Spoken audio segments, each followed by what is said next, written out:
July 24th, 1997 began as a busy day. Not a dramatic one, not a chaotic one, just full. The kind of day where every hour already belongs to something before your feet even hit the floor. Amy Wroe Bechtel had errands to finish, utility calls to make for the new house, a youth weightlifting class to teach, photography work to prepare for a local competition, race logistics to organize, mileage notes to confirm for the 10-kilometer hill climb she was helping coordinate near Lander. And somewhere in the middle of all of that, she still planned to fit in a mountain training run. Everything about that day suggests movement forward, not emotionally drifting, not withdrawing, not disappearing from her life, building it, crossing tasks off a list one by one, checking the time, managing the schedule, planning the next thing before the current thing was finished. And by the afternoon, Amy drove west out of Lander towards Sinks Canyon and the Loop Road, toward a route she knew well, toward terrain she had trained in repeatedly, toward what should have been another controlled piece of an otherwise ordinary Wyoming day.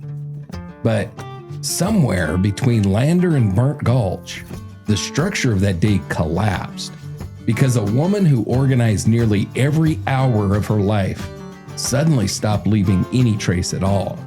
Welcome back, listeners, to Dark Dialogue, Rocky Mountain Reckoning, the series where we return to the crimes rooted deep in the dirt, rock, and snow of the American West, where isolation changes investigations, terrain shapes outcomes, and where the difference between accident, violence, and disappearance is not always as clear as it first appears.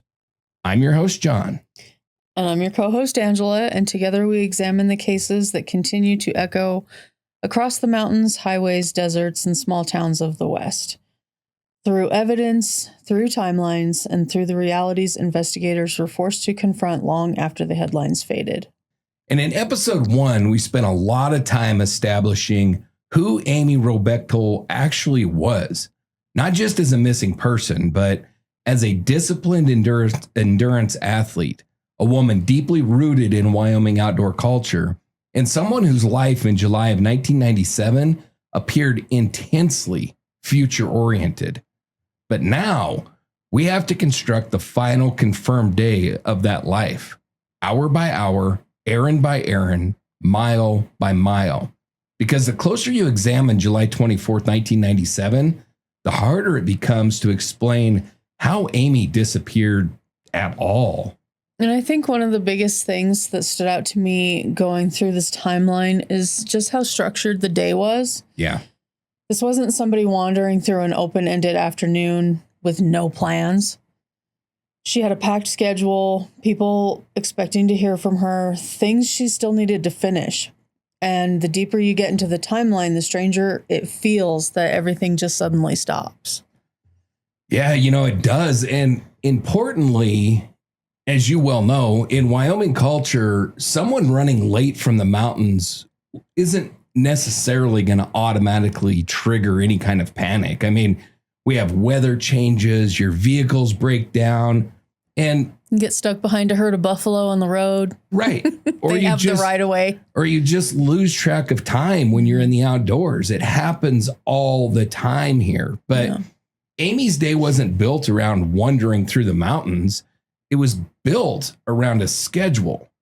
And that schedule never resumed.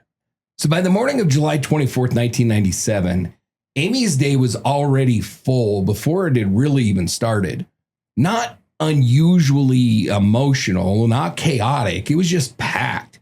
The kind of day where every hour already belongs to something. And importantly, nothing about that schedule suggests a woman that was emotionally withdrawing from her life. Quite the opposite. Everything documented about Amy's behavior that day suggests structure, obligation, future planning, and forward movement. The night before, Amy had originally planned to drive north to Powell to pick up furniture that her dad had been refinishing for their new house. And that is a significant drive in Wyoming terms. Lander to Powell is not a quick errand. Yeah. It is several hours each direction. So I think probably now, most of my traveling back and forth to Lander was before the speed limit change. And so I always figured about 4 hours. Now it's probably closer to 3 or a little bit more, but still that's one way. So you have 6+ hours of driving, and then you're going to load up the furniture. You're going to spend a little bit of time, visiting with the family, spending time with the family, maybe have lunch with the family or whatever, and then drive home again. So ultimately, Amy decided not to make the trip because she simply had too much else to accomplish that day in Lander. And, like I say, to me, that decision actually feels very normal. It's not ominous. It's not emotionally detached. It's just practical. It's the kind of choice that busy people make when the schedule becomes overloaded. It's easy to say, hey, I can wait another week for the furniture that I want because everything else that she was doing had somebody else depending on her for. Had a stricter timeline. Right. Yeah. So it's easy to set that aside and say, we'll take care of that another time because the rest of her life needed attention immediately that day. And that morning, Amy and Steve woke up together at 9 Lucky Lane before Steve left around 9:30 of that morning. And he was headed for a climbing trip near Du Bois with rider Sam Leitner. And this point matters operationally later because Steve was not alone that day. And that becomes important in the investigation for reasons that we'll go through in future episodes. But at this point in the timeline, nothing about the morning appears unusual. Steve left for his climbing trip. Amy stayed behind to work through her schedule. And it was a very extensive schedule, like I said. One of the most important pieces of evidence in the entire case is the to-do list that was later found inside her Toyota Tercel up on the mountain. And it's not because the list itself is mysterious or ominous or anything like that, but because it provides a direct behavioral snapshot of where Amy's mind was on July 24th and where her mind was on the future. The list contained 13 separate tasks tied almost entirely to the upcoming move, organizing the race, running some routine errands, and just routine life management. And by the time her vehicle was discovered later that evening, 4 items had already been completed: run and lift, recycling, utility calls, and insurance arrangements. Everything about that list reflects a woman that was actively constructing the next phase of her life, not getting ready to abandon it. And honestly, this list feels more like someone's highly organized and not that they're unorganized. Exactly. It's not. Or overwhelmed. Yeah, it's not somebody that's overwhelmed. Amy does not come across as someone that's drowning under the pressure. She comes across as someone who handled pressure by structuring it. And we have to remember that this is a woman who had walked on to the University of Wyoming track team while simultaneously earning her degree. Right. So discipline appears to have been one of the defining traits of her entire adult life. And honestly, I suspect crossing items off that list probably gave her a sense of accomplishment throughout the day because she was moving things forward one task at a time. Now, throughout the morning, Amy began handling practical responsibilities that were tied directly to the new house that she and Steve had purchased only a few days before. She's busy. Oh, she's busy. She's going all the time. So that morning, she contacted the phone company, she contacted the gas company, and she contacted their insurance provider to arrange the service changes, the setup, and make sure their insurance and everything was in order for the new house. And on paper, those are very ordinary kinds of errands, but behaviorally, they're important because people planning to disappear don't normally spend the morning getting the utilities turned on in their new house, right? I mean, it just makes no sense. Let's just make it easy for Steve when I disappear. Right. These are continuity actions. They're future-oriented actions. They're routine adult life actions. And then later that morning and into the afternoon, Amy taught her regular youth weightlifting class at Wind River Fitness Center. And the fitness center owner, Dudley Irvine, later described her as upbeat that day, though slightly high strung because she had a lot to accomplish. And I think that description is important because it feels authentic. Mm-hmm. It's not emotionally unstable, not distressed, busy and focused. Mm-hmm. It's a person that's trying to manage a crowded day as efficiently as they can. And then after class, Amy continued into downtown Lander, dressed in her running clothes. And there's a little bit of debate about this, and we'll get to it in just a second. But from the research that I was able to find, it appears that she was dressed in her running clothes in downtown Lander. Okay. A yellow tank top, black shorts, Adidas trail shoes, and her Timex Ironman watch. One of her stops involved her photography work. And I think that part of the timeline matters more than some people realize, because Amy was not simply dropping off a family photo to get framed. She was preparing a photograph to enter it into a local photography competition. It's a small detail, but it is an important human kind of detail. And it reminds us that Amy's identity extended far beyond just running. She was building a home, she was training, she was teaching, she was organizing races, and she was pursuing her creative interests too. Again, this indicates somebody, I mean, why the hell do you enter a photo in a competition if you're planning on running off that day? Yeah. And it also, again, shows somebody that has future focus, is moving forward. And she eventually stopped at Gallery 331, which was above the camera connection in Lander, where gallery owner Greg Wagner spoke to her briefly. And during that conversation, Amy reportedly checked her watch multiple times. It's a subtle detail, but psychologically, it's pretty revealing because, again, this isn't somebody that's drifting casually through an open-ended afternoon. She was tracking the time. She was managing the tests, monitoring her schedule, and she still had more to do. And according to Wagner, Amy left his shop around 2:30 that afternoon. And he would become the last confirmed person to see her alive. Now, at some point after leaving downtown Lander, Amy began heading towards St. Canyon and the Loop Road. And this is where an important clarification kind of needs to happen. Over the years, this case has often been kind of simplified into Amy went for a routine run because she did that daily, right? She ran daily. Right. But honestly, framing this particular run as just another routine run is a bit misleading.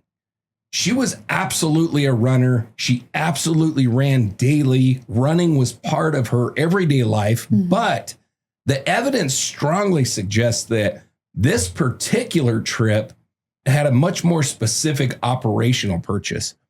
She was scouting the route for the upcoming 10K hill climb race that she was organizing, and the odometer notes that were found later on her to-do list may be one of the clearest pieces of evidence supporting that conclusion. The notes documented mileage distances between landmarks on that race route. And so that strongly suggests that Amy drove portions of the course first, measuring, planning, checking things out, and kind of getting everything framed up in her mind and stuff. And then she ran it. And importantly, and I think this is a kind of a key distinction, is if she drove part of that route beforehand, then it also suggests that she likely encountered nothing at all during that drive that alarmed her or was concerning to her at all, because she probably wouldn't have gotten out and ran if she did. If she saw some creeper that bothered her, she had probably just drove back to Lander instead of getting out and actually running. So I don't think she saw anything alarming during that run. Right. Or during the drive, I mean. So once we understand this, her whole trip begins to feel task-oriented, less recreational, more I am doing this for a purpose. Exactly. Okay. It's not somebody that's spontaneously deciding to go wander around the mountain roads for the afternoon. This was a structured scouting and training operation that was tied directly to that race that she was helping to build. So in many ways, it could be described more as work than leisure time, at least the way that I think she would have approached it. And that distinction is going to become critically important later because Amy's entire day suggests urgency and structure and intentionality. She still had race logistics left unfinished, boxes together for the move, calls to make, a lawn to mow, a husband expected home later that same evening.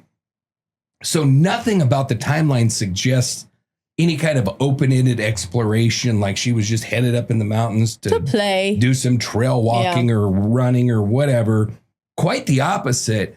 The structure of the day strongly suggests that she intended to scout the route, complete the run, drive back to Lander, and continue working through the rest of that to-do list. But somewhere after she left downtown that afternoon, that schedule abruptly stops. So by the afternoon of July 24th, 97, Amy was moving through that very specific environment that we talked about in episode 1. Understanding that environment matters enormously because over the years, the area surrounding her disappearance has often been described in one of two extremes, either in possibly remote wilderness or a simple recreational running trail. But the reality really sits somewhere in between those two extremes.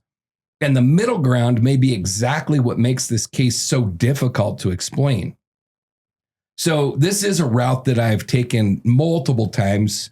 So I'll try to kind of set the scene a little bit. So leaving Lander and heading towards Sinks Canyon, the transition into mountain terrain happens really quickly. And that's one of the things that people who are unfamiliar with Wyoming sometimes underestimate, because you can move from houses and irrigated fields and small town roads into genuine isolation in just a matter of minutes. Right.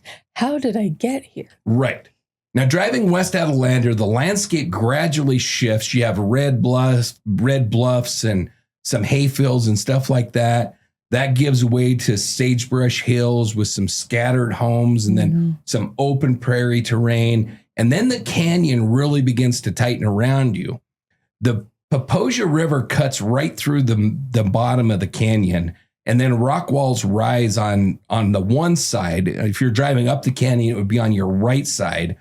To your left, where the river runs, fir and pine trees begin thickening along that river bottom.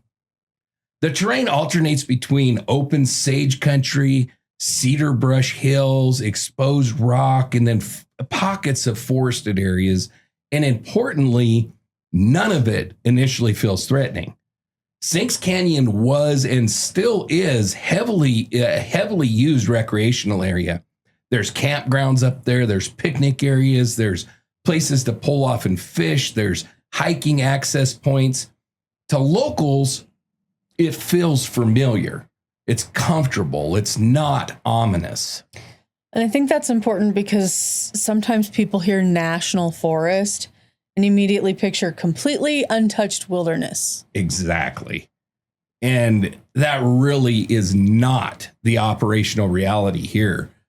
The area is isolated, but it's also heavily used. There's campers up there. There's cyclists. There's runners. There's hunters. There's ranchers. There's local recreation traffic, and especially in July. Right.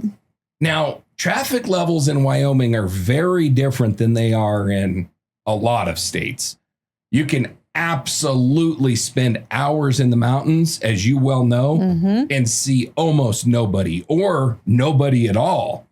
But the point is, this was not some inaccessible wilderness corridor where human activity was impossible or improbable, or where you would be surprised to see somebody else. It would be very common to see other people up there. And as Amy continued farther up through the canyon, the environment slowly became more controlled and more confined. The road narrows, elevation increases, the terrain definitely steepens. Eventually, she would have reached a place called Bruce's Bridge. And that's one of the key landmarks that's connected to the race route that she was scouting. And operationally, Bruce's Bridge matters because it marked the beginning of the actual hill climb course. At that point, the pavement ends, and beyond it, the loop road turns into a graded gravel road. It's not like a 2-track, hard to access Jeep trail. It's a relatively well-maintained gravel road that cuts across over to South Pass. From there, the route immediately begins climbing into the mountains through a series of pretty steep switchbacks. Now, I want to make something very clear. The loop road is absolutely mountain terrain, but like I said, the road itself is not especially dangerous. It's not like technical climbing terrain. There's not narrow cliffside footpaths or unstable scree fields. It's a maintained gravel forest road that vehicles travel all the time. So if somebody was running on that and fell while on the road itself, really the most likely injuries would probably have been scraped knees, maybe a twisted ankle, possibly a broken bone, but not complete disappearance. So as the road climbs higher, the topography also becomes more mixed and complicated. This area is not like heavily forest mountain terrain like it's often framed to be. It's not like that at all. There's open sage flats up there that kind of blend into alternating stands of trees and stuff. There's rock outcroppings that are interrupted by the slopes. Drainages cut through sections of that as they kind of make their way down to the Poposia River. Visibility would change constantly up there, from being able to look clear across a wide open prairie, essentially, to being in pockets of timber with very limited visibility. And so while this is not dense mountain forest everywhere, there is concealment potential along most of that route. And so that's really one of the realities of Wyoming mountain country in general. You don't need deep forest for concealment. You need folds in the terrain, ravines, brush, trees, maybe some distance from the roadway. All of that did exist on that loop road corridor. Now, at some point during the afternoon, Amy reached the Burnt Gulch area near Fry Lake Reservoir. And the geography here is important because, contrary to how it's been told by a lot of different people, the pull-off where her vehicle was found is really relatively open. It's not hidden in trees. It's not some isolated ambush pocket. It's open enough that another parked vehicle would not have seemed remotely unusual. And that's important because in Wyoming, people park constantly. They'll pull off the road and park to hike, to fish, to scout game, to camp, to explore. So a parked truck or car near the Burnt Gulch area would not have triggered any alarm bells for Amy. It would have looked totally normal. So that probably made it feel safer psychologically to her. Yeah, I think so. Everything about this area suggests Amy likely felt completely comfortable there. And it's not reckless. It's just familiar to her. And importantly, there's zero evidence that she encountered anything alarming during the drive itself, like we talked about. And in fact, the odometer notes that she wrote while measuring the course might quietly tell us just exactly the opposite, because they strongly suggest that she drove the route first before running it, checking the mileage, identifying landmarks, evaluating the course. And like I said before, if someone or something had seriously alarmed her, then the logical expectation would be that she would just go home. Instead, you don't continue on. Right. Yeah. But instead, everything suggests that she proceeded normally. So something else that the route also creates is predictability. It's not a maze of endless branching trails. Amy's movement corridor was relatively constrained. And because of that, anybody that was familiar with that road, the race route, or even basic runner pacing could likely estimate where she would likely be, the direction she would travel, and roughly how long it would take her to reach certain points. I mean, I think most of us can do that. If we see somebody running down the road, it's pretty easy to guess, oh, they're going to be about in this spot in 15 minutes or in 5 minutes or whatever. And so kind of used to make that a game when I was little. Yeah. You know, and I think most people just kind of have that innate ability, especially in an area where it's easy to gauge. It's easy to gauge her pace. Like if you passed her on the road, you can kind of gauge her pace. And that particular area doesn't have a lot of up and down and up and down. It's a pretty consistent climb. So if she's maintaining a certain pace at a certain spot in that, it's likely that would be the pace that she would hold for the most part. My point is, you could guess relatively close. To the second, probably not, but you could have a pretty good idea. And that's important and will become especially important later when investigators begin considering the possibility of different scenarios where she may have encountered somebody. Because if somebody passed her on that road, there's a very good chance that they could reasonably predict where she would be several minutes later.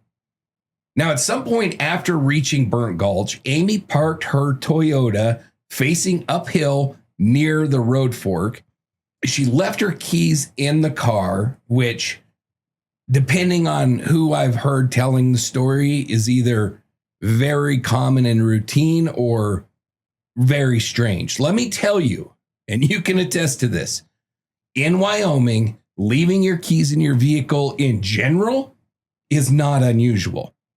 Leaving your keys in your vehicle in the mountains is common.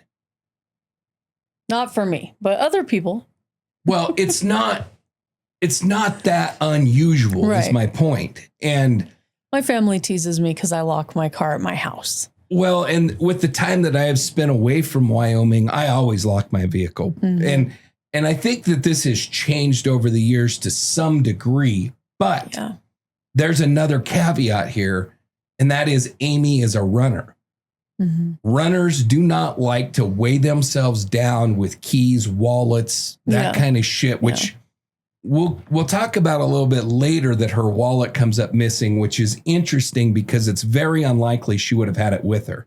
Well, and this was also back in the day where it was a little safer to just leave your keys. Right. Yes. It was a lot more common. The other people she would likely encounter up there are her people. Right.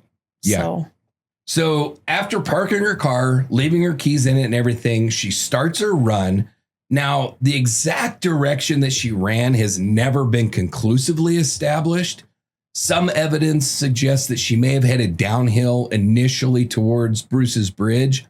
Other interpretations suggest that she continued farther down the Burnt Gulch trail. But either way, I feel pretty certain that she went towards Bruce's Bridge. Okay. Because of where she was seen later that evening, or likely seen. But either way, the larger operational reality really remains the same. She wasn't casually wandering through the mountains. She was moving through a structured corridor with a specific objective to scout the race route, complete her run, and get back to Lander to finish the rest of the stuff on her list. And based on the timeline, she really didn't have a whole lot of time available to do anything else. That's another really important contradiction here. Amy's day was ambitious, but manageable if she stayed on task. But it left very little room, if any, in that schedule for, running around up in the mountains, just enjoying her time or whatever. It didn't leave any room for impulsive detours or hours of any kind of unplanned activity in the mountains. Everything about that day suggests that she intended to complete the route efficiently and then get her butt back to town. And I think that Amy, as a runner, reinforces that. She was essentially an elite athlete, a professional, quote unquote, runner. Right. So she would have always ran with intention. She's not one, these kind of runners are not runners that run for a little bit and then decide to go wander through the hills looking for wildflowers or something. Look, a flower. Yeah, I was just about to say that. But somewhere along that controlled route, inside a space that was isolated enough for danger, but structured enough that movement should have remained relatively predictable, Amy Wroe Bechtel disappeared completely without leaving behind any clear explanation of how it happened, why it happened, nothing. So one of the hardest parts of constructing her disappearance is realizing how quickly certainty begins disappearing from this timeline. At first, the day feels unusually well documented. We know where she was, what she was doing, what she planned to accomplish, who saw her, and where she intended to go. But the further that investigators move into the afternoon, the less stable that timeline becomes. And eventually, the final hours of her known movements collapse almost entirely into fragments. Partial sightings, possible sightings, uncertain memories, and interpretations layered onto events after people already knew that something terrible had happened. The final, fully confirmed sighting of Amy Wroe Bechtel occurred in downtown Lander at Gallery 331 above the camera connection, when owner Greg Wagner spoke to her and said, she seemed like she was watching her watch, wanted to get going, but, essentially everything was normal. Right. Not emotionally distressed, just conscious of the time, conscious of her schedule, and conscious that she still had things left to accomplish that day. Like I said before, according to him, she left around 2:30. And from an evidentiary standpoint, he remains the last person definitively known to have seen Amy alive. After that, the timeline becomes way less certain. Investigators believe that Amy likely returned home briefly. This is why I brought up the clothing discrepancy earlier. Okay.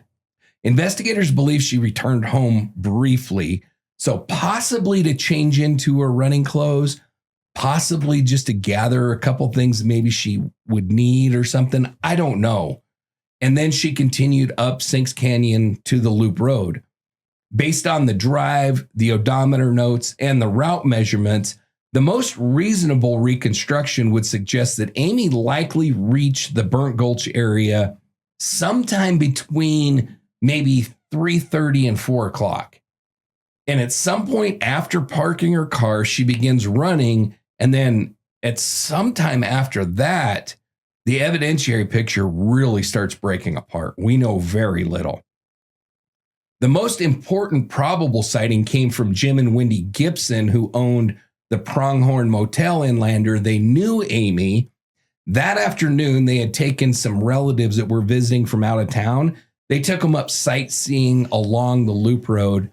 And sometime around approximately 5 to 5:10 p.m., they passed a runner that matched Amy's description. And remember, they knew Amy. So it's not like they just saw a picture and was like, I think that's the girl. Yeah. They actually knew Amy. Lander's a small town. Most people know. I mean, even if they don't know them on a personal level, they know who XYZ is for the most part.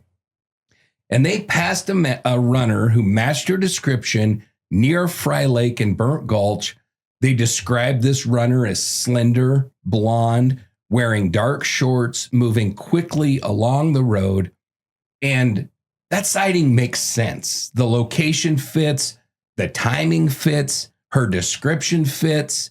And for investigative purposes, most people have treated this as a very probable final sighting of Amy alive.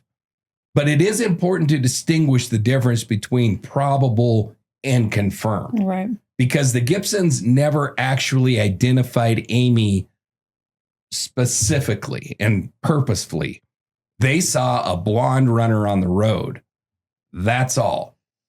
So that distinction probably matters because over time, people tend to unconsciously turn probable sightings into this happened. Right. Yes. And, to be perfectly clear, I firmly believe that the Gibsons saw Amy Wroe Bechtel running down the road. But we can't say that definitively because we just don't know. Right. And in missing persons investigations, that happens constantly, especially after memory begins interacting with hindsight.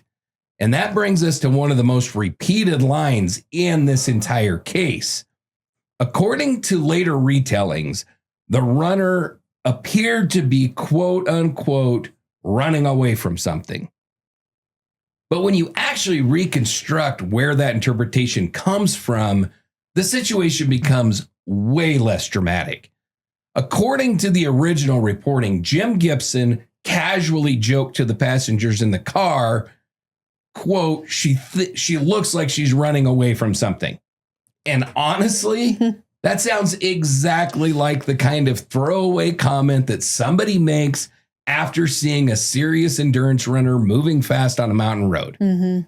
Because trained runners do look different than just recreational joggers. Yeah. People who truly train competitively run hard every time. They move aggressively, and they often appear intensely focused, especially if they're running uphill, especially during structured conditioning work. We know that Amy was really working to get her times down to qualify for possibly an Olympic possibility in the future. So she was working hard. She would have looked intense. I firmly believe it. She was not out casually jogging, not looking at scenery. Amy was a disciplined endurance athlete who was actively training. And so I'm sure she looked intense. Right. So once we understand that, the running away from something starts to sound less sinister. Much less sinister. Because by the time later interviews occurred, everyone already knew that Amy had disappeared. And once a person knows a tragic outcome occurred, memory kind of begins reframing ordinary observations through that lens.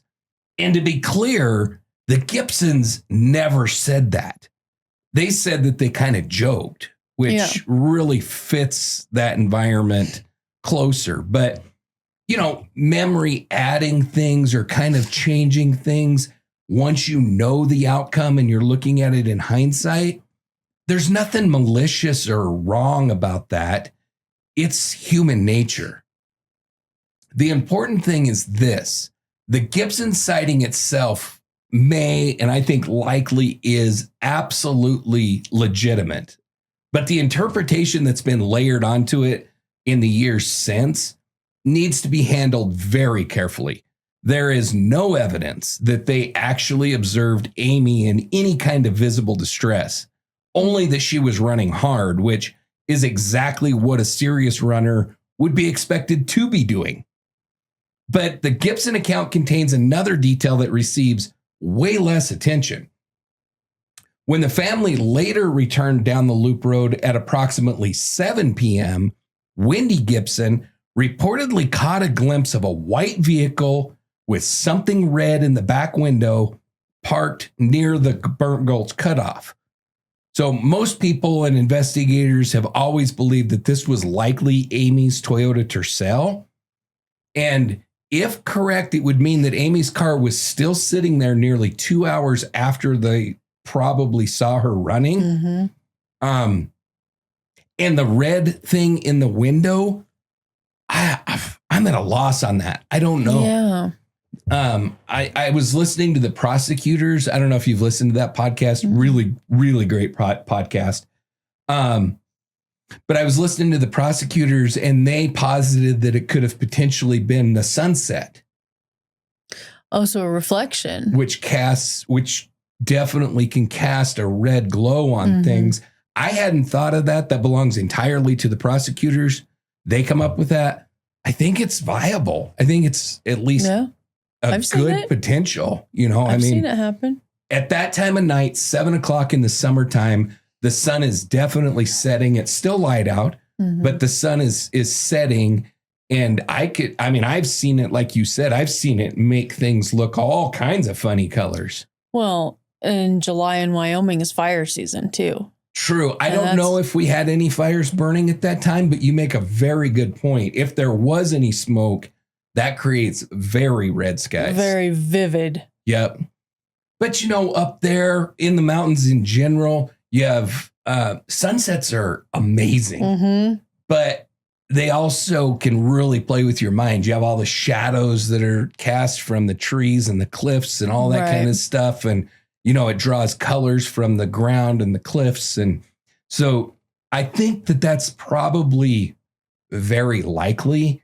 Obviously, it wasn't blood or anything like that because it didn't just disappear from the car once it was found, right? And there was never anything noted like a red sweatshirt or a red coat or anything that would fit. So I have no good explanation. I think the prosecutor's explanation is the best that I've heard. Yeah. And then there was another vehicle detail too, and that is they saw a gray truck partially loaded with firewood, a shirtless man standing nearby holding a plastic container. And honestly, this detail is almost never discussed in any of the modern coverage that I've heard of this case. Now, to be clear, there's absolutely zero evidence that links that man to Amy's disappearance. None. But I think it is significant because it does at least confirm that there was at least one other person up there in that area during that critical time frame. And importantly, someone that was up there cutting firewood would likely have been a local. I don't know any tourists that are going to travel to Wyoming to cut firewood. Right. Our firewood is so amazing. Yes. And so they would have been familiar with the area. And that's important because the geography around this area creates a very specific movement pattern. It's not like I said before, it's not a sprawling network of just endless trails. There is a trail network up there. So I don't want to make it seem like it was a single trail and that's the only place. That's not how it is. But it's also not like a lot of places in, you know, I talk a lot about Colorado because I lived in Colorado, but also because Colorado is a little unique in that it's pretty heavily populated, at least in the Front Range area, and it's mountainous. And so you have a lot of people that are utilizing the mountains. And so there's a lot of trail traffic. There's a lot of outdoor recreation in Colorado. A lot. Yes. And so there is another reason other than just living there. I'm sure, you know, I've never lived in California. California has a lot of mountain areas too. I'm sure the mountain areas in Colorado are similar. There's parts of Utah that I know are very similar. Yep. So it's not unique to Colorado. I just know Colorado well because I spent 12 years there or whatever. But so this area kind of falls somewhere in the middle of that. There are some trails up there, but it's not an extensive network. And specifically for Amy's run, she was running down the road. So her movement was relatively predictable. Anybody that's familiar with that road, the route, and that basic running pace is going to be able to estimate where she's going to be at any particular time. And then there's another important environmental reality that's present here too, and that is whoever encountered Amy, if someone did encounter her, did not necessarily need to randomly pass by her on the road. That assumption really oversimplifies the area and definitely oversimplifies how people in Wyoming utilize public areas. You know, there could have easily, this area does have what's called dispersed camping. If you don't know what that is, that means that in areas where dispersed camping is allowed, you literally can camp anywhere. You do not have to go to established campgrounds. You find a spot, you pull into it, you pitch your tent or whatever, and you can camp right there. You're not required to go to a campground. Yeah. So people could have been camping anywhere up there. They could have been fishing. They could have been cutting firewood, like we said. They could have been scouting. You know, a lot of hunters will go up into the mountains in the summertime to scout areas that they want to hunt during hunting season. Or it could have just been somebody up there spending time. And they could have been up there just getting away, taking pictures or just taking a walk or a hike or whatever, because this was Wyoming mountain country. None of that would have appeared at all unusual. And again, especially in July. And that's important because people often imagine a stranger suddenly appearing out of nowhere, but really someone already in that area may actually make a lot more sense, especially if Amy's parked car quietly advertised that there was a lone runner up there somewhere on the route. And again, I come back to the fact that her keys, I believe, were found on the front seat, the front passenger seat, covered by the to-do list. So they weren't just out in the open, but the to-do list was over the top of them. My point is, there was stuff sitting on the passenger seat. If you pull into there and you looked in the windows of that car, it's easy to assume whoever drove that car up there and parked it, male or female, was alone because they covered the passenger seat with those items. So maybe you couldn't be 100% certain of that, but you could make a pretty logical conclusion that that person was probably alone. Now, according to search warrant documents, an unnamed witness claimed, and I have all kinds of problems with this. We'll get into it. I have a lot of problems with this shit, but an unnamed witness wouldn't have it any other way. Well, you can't get a freaking search warrant using an unnamed witness. I know. It's such bullshit. You've got to have something to corroborate that. It's absurd. Anyway, he digresses. We'll get into that, but an unnamed witness claimed, if we believe the bullshit, which I seriously question whether there ever was a witness. But again, I'm getting ahead of myself. Anyway, an unnamed witness claimed to have seen a pickup truck similar to Steve Bechtel's racing through a campground area with a distressed blonde woman inside the truck around 5 p.m. How convenient. All kinds of shit about that really raised red flags with me. Now, at first glance, it might sound explosive. Obviously, to me, it sounds like bullshit, but to some people, it might sound explosive. The problem is the timeline does not work. Phone records confirm that Steve placed a call from his home. I believe it was to, I think it was to one of his ex-professors. Apparently they formed some kind of a relationship, and he talked to one of his old professors. That's how I understand it. At 4:43 p.m., he had a phone call with somebody. I think it was one of his professors. And at that time, he was about 45 minutes away from the campground area.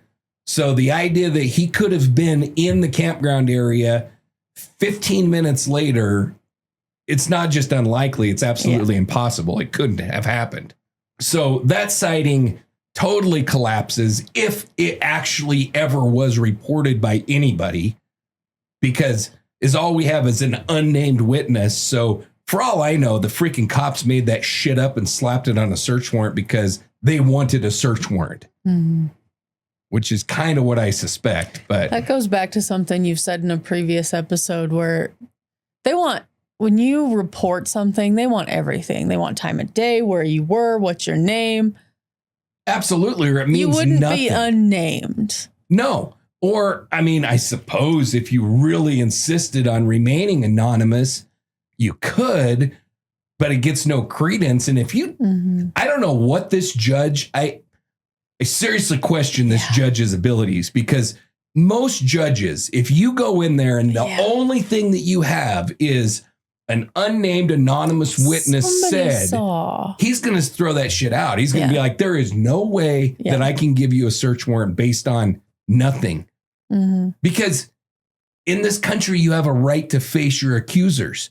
If that is what is used to get your ass arrested, then you're going to go, your lawyers are going to say, this was absolutely unconstitutional. He can't face his accuser because we don't even know who the hell it is.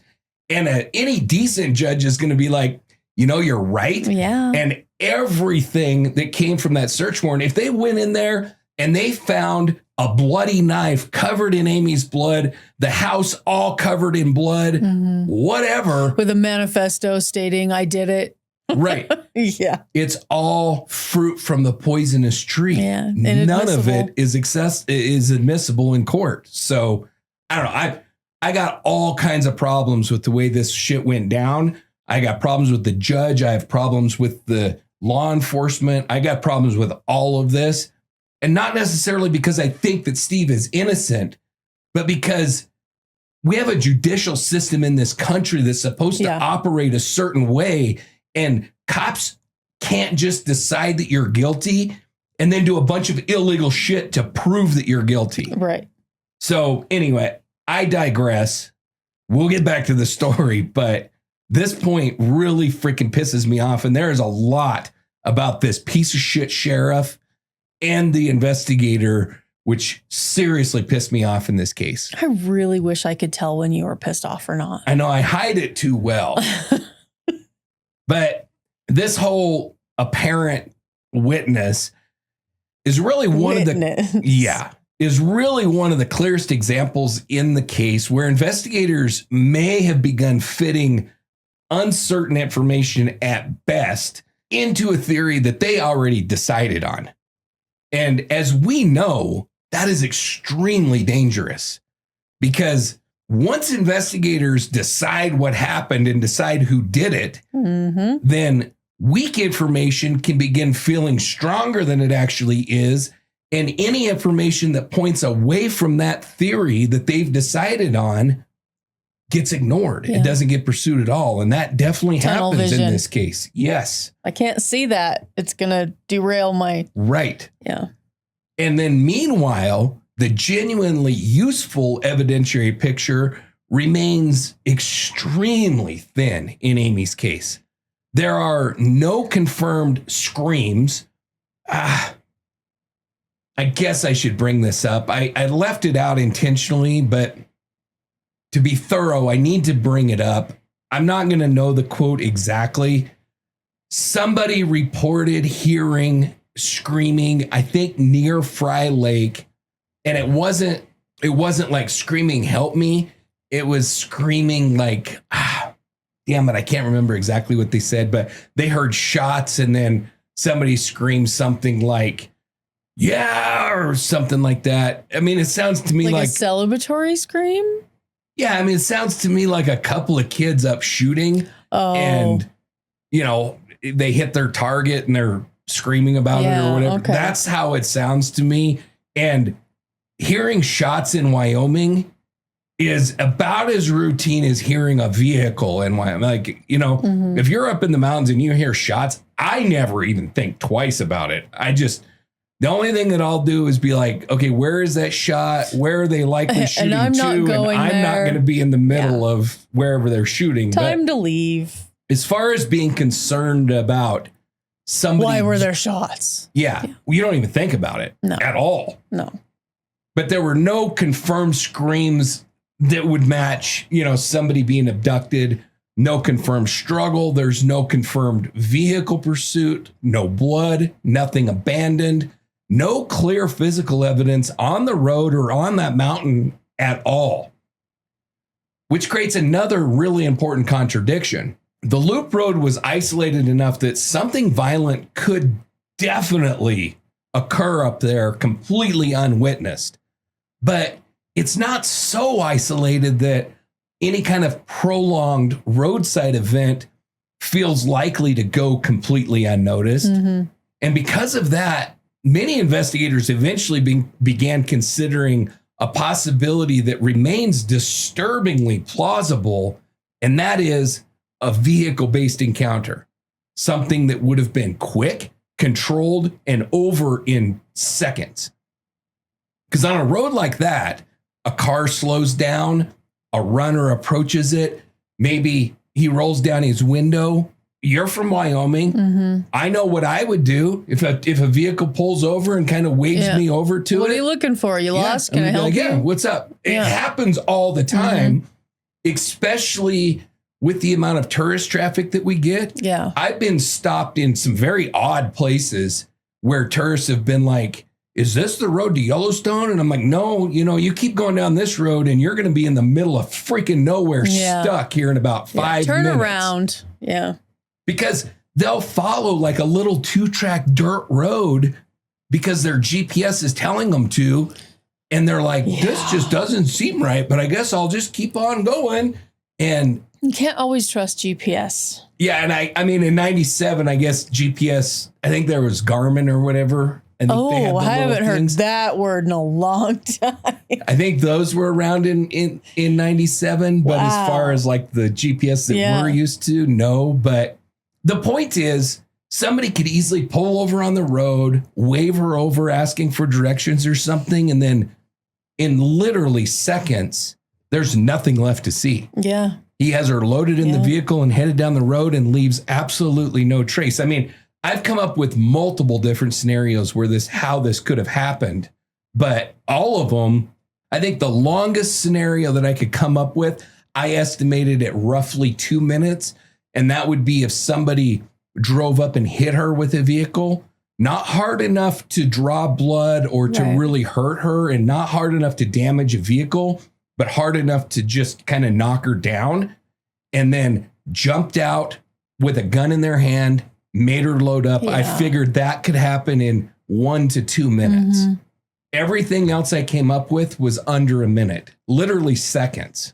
But by the end of July 24th, investigators still did not know exactly where Amy ran, exactly when she disappeared, or exactly who may have been near her. What they had instead was a timeline that became less and less uncertain the closer that it approached that critical window. They had the confirmed sighting in town, a probable sighting on the mountain, an abandoned vehicle near Burnt Gulch, and then nothing. No definitive witness ever emerged describing what happened to Amy Wroe Bechtel. And nearly 30 years later, that silence still defines the cases as much as any evidence that was ever found. So by the early morning hours of July 25th, the next day, the search for Amy Wroe Bechtel had narrowed to a single point on the mountain, her car, the white Toyota Tercel that was parked near the Burnt Gulch cutoff along the loop road. And nearly 30 years later, one of the strangest things about that vehicle scene is how ordinary it looked. There was no shattered glass. There was no obvious violence, no overturned belongings, no visible panic, just a parked car belonging to a woman who never returned to it. So around 1 a.m., Steve Bechtel's climbing partners and friends, Greg Skinner and Dan Whistler, located the Tercel after searching the route that Amy had planned to scout. So they came over after they had gone to a movie or something like that. They came over to Amy and Steve's house. Steve said Amy was missing. They volunteered to drive up there and take a look so that Steve could stay home. I don't find anything odd about that. He had already contacted law enforcement. It makes sense that you would want somebody at home near the phone. Mm-hmm. The friends go up to look for the car. To me, I don't find anything odd or strange about that at all. The vehicle sat near the Burnt Gulch fork. There's kind of a little parking area right there. It was in that little parking area. It was pointed uphill. It was visible from the road, and it was parked in a way that appeared completely normal for that environment. If somebody pulled in there, parked to go for a run, it matched that. Okay.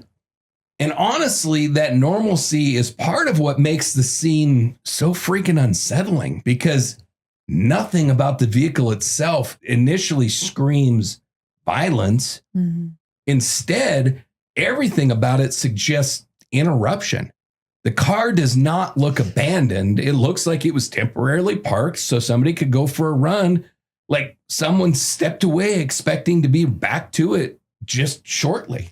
And honestly, that may be some of the eeriest parts of the whole case, is that it looks so normal. Right. I mean, the vehicle scene reads way less like panic and more like a task left unfinished. Yeah, which is her whole day. Right. Right. Like I said before, the keys were not dropped in haste or anything like that. They were left like she placed them there. They were placed beneath her to-do list on the seat.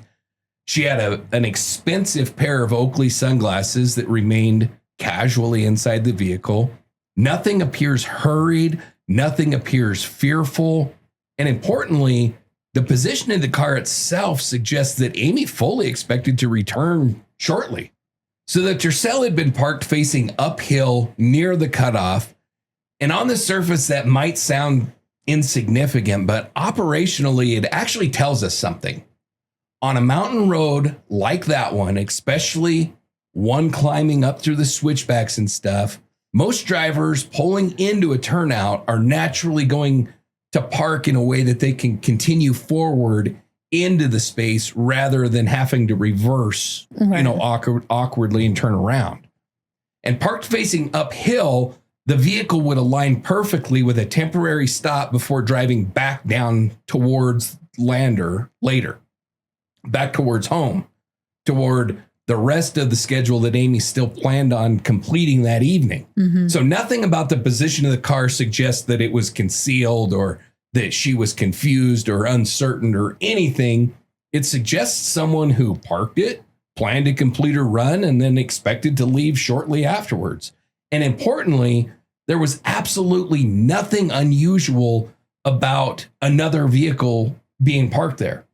Like if she would have pulled in and there was another vehicle parked there, that would have been completely normal. Like I said, it's a little parking area. Wow. And so that detail often gets misunderstood by people who are unfamiliar with Wyoming and our outdoor culture. And like I said before, a vehicle parked on a roadside in Wyoming is so normal that you don't even blink. Like if I was up in the mountains and came back and somebody said, "Did you see any vehicles parked?" I'd be like, "Yes." And they would say, like, "Describe it." And I'd be like, "I have no freaking clue." No, it's a car. It's so common. You don't even pay any attention. You just pass it and go along your way, you know? Depending on the area, you might look around and see, is there an animal they're looking at? Or, but exactly. So, but one detail inside that car does remain genuinely important. And that is Amy's green Eagle Creek wallet was missing.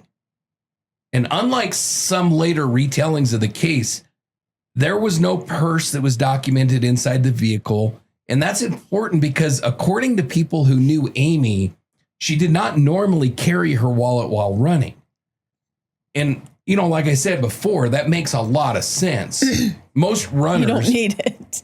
Yeah, most runners, serious runners especially, they don't want anything in their pockets. Yeah. So the question becomes, where in the hell is that wallet? There are really only a few realistic possibilities. Either she left it at home and it somehow got missed in the search warrants and Steve never saw it, and I think it's very unlikely. Mm-hmm.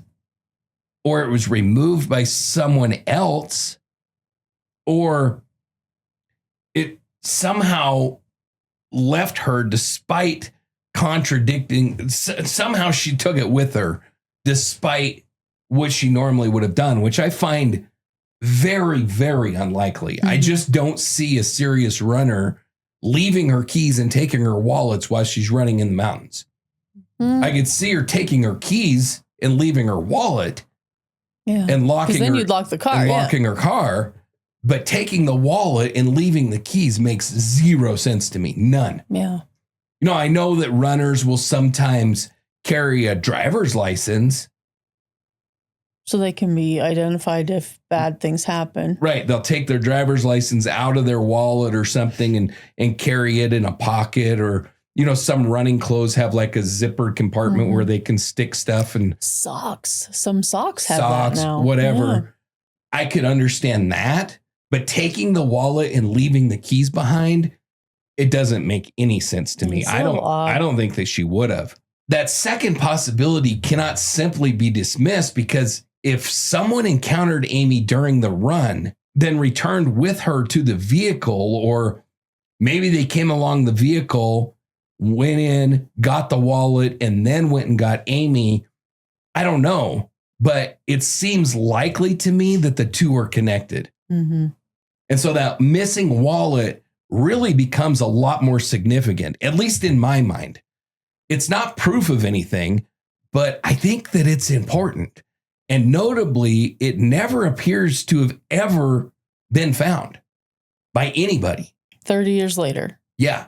Wow. So it's not like they just, you know, Steve was packing up and was like, oh, here's Amy's wallet. Mm-hmm. Or like I said, when investigators searched that house, they went through freaking everything. They didn't come across the wallet. Right. So, and then there's another important issue, and that is the absence of any obvious struggle having occurred near the vehicle. And it's often been interpreted that nothing violent happened, but really that conclusion may not actually follow, because if Amy was intercepted during the run, she would have been away from the car. The vehicle scene would likely look exactly the way that it did when she left it, exactly the way it did when it was found. Clean, undisturbed, deceptively ordinary. That's because the vehicle was probably not the scene of the crime itself. It was the anchor point. So I think that's a really important distinction, because people sometimes unconsciously treat the car like it should contain all the answers. It's magic. Right. Now, there is an interesting aspect, which I got nothing on. I got to be honest with you.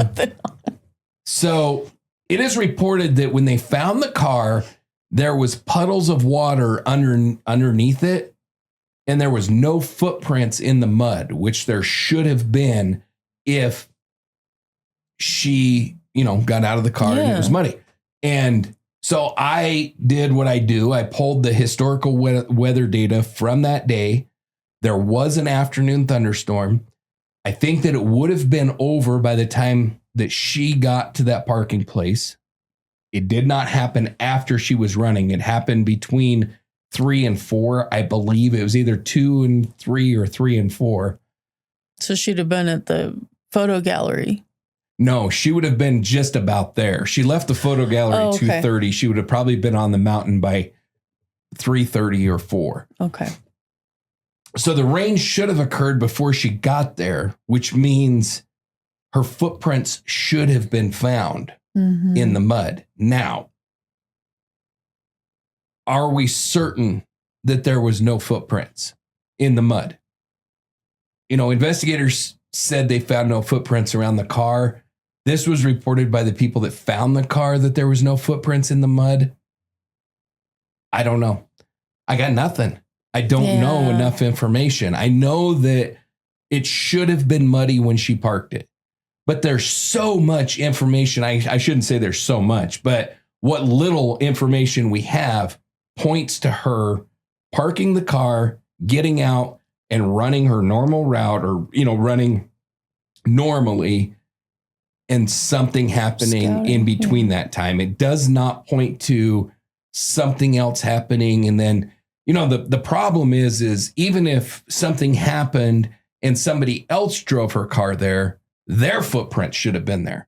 Like the absence of footprints tells me that aliens would have had to have dropped that car in there. All of a sudden, hovercrafts are a thing. Right. Yeah. I mean, I don't think it's that relevant, but I think that it's important to bring it up because it's out there. It's weird too. Yeah.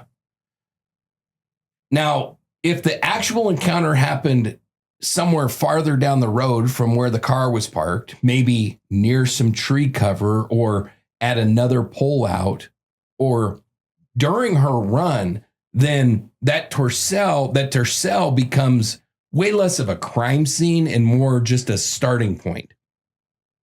And then there's another huge problem that's layered onto that reality, and that is that it was compromised almost immediately, because one of the biggest misconceptions in this case is the phrase that there were no signs of a struggle.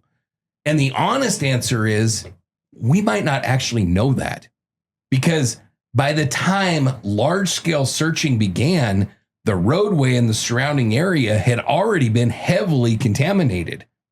Vehicles continued traveling up and down that road. Searchers flooded into that area. So potential tracks and impressions would likely have been destroyed. On gravel surfaces or dirt surfaces especially, evidence disappears very quickly. So if there were drag marks or foot impressions or any disturbed soil around the road or on that trail itself, those things don't survive very long, especially under heavy traffic and all kinds of search activity.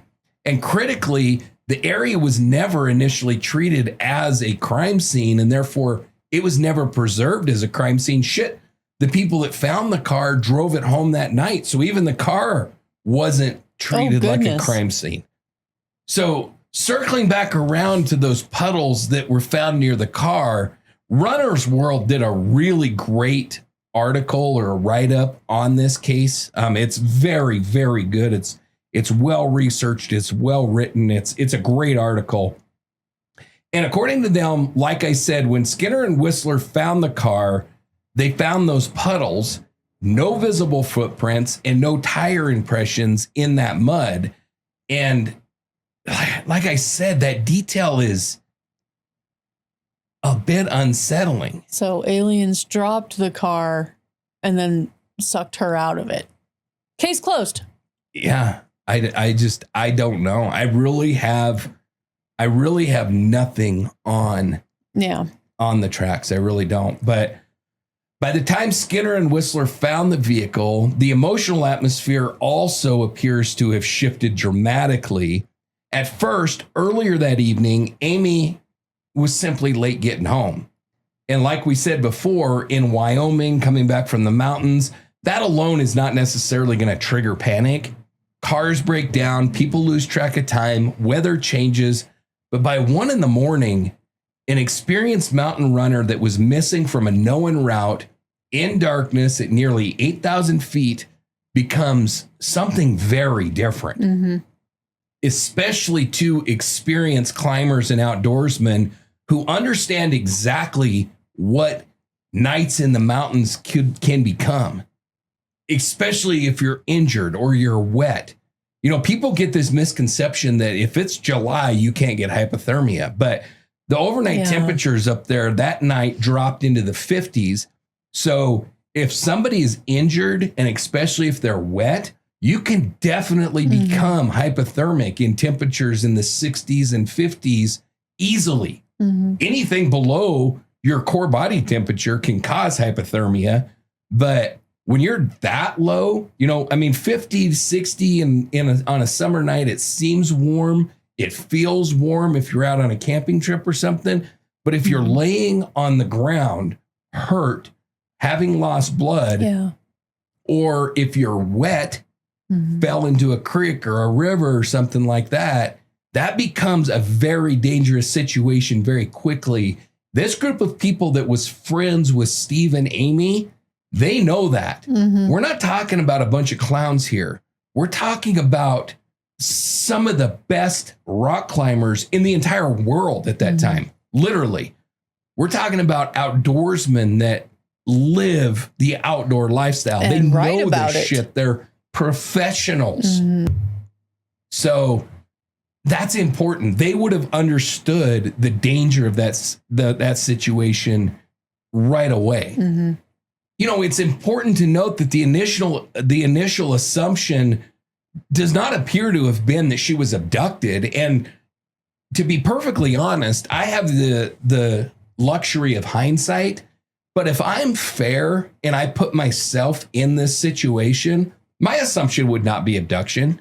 Mm-hmm. Even doing what we do, my assumption would not be abduction. If somebody said a 20-something-year-old woman was up in the mountains running and she hasn't come home yet, my assumption would be she fell and is injured and couldn't make it back. She's in a ravine. Maybe a bear attacked her, but it would not be that she was abducted and kidnapped. It just wouldn't be.